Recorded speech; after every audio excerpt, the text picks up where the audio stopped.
Температурата се искачи до 35 степена, асфалтот гори, градот тешко диша. Топлотниот бран ги празни улиците во Скопје во најжешкиот период од денот. Граѓаните спас од горештините бараат под сенка во климатизирани простории со шиша вода во рака. Права Сахара, виж, мора да дојдам до ова и се затоа а иначе нема, цела Европа бе ја зафати. Немаше порано, се знаеше што е пролет, што е лето, од дугачки кошули на кратки, све ова, сега ништо тоа не постои. Од кратки веќе на зимска облека.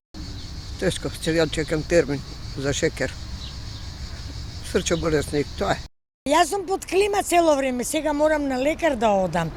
Затоа инаку под клима и седиш и чутиш како ќе се справиме. Многу е тешко, во автобус нема клима, сега додо со двојка, значи страшно катастрофа.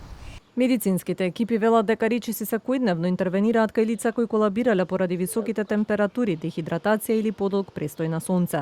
Најпогодени се повозрастните, хронично болните и лицата кои работат на отворено, но лекарска помош се почесто бараат и млади луѓе. Претежно страдаат хроничарите, постарите лица, како и дечињата.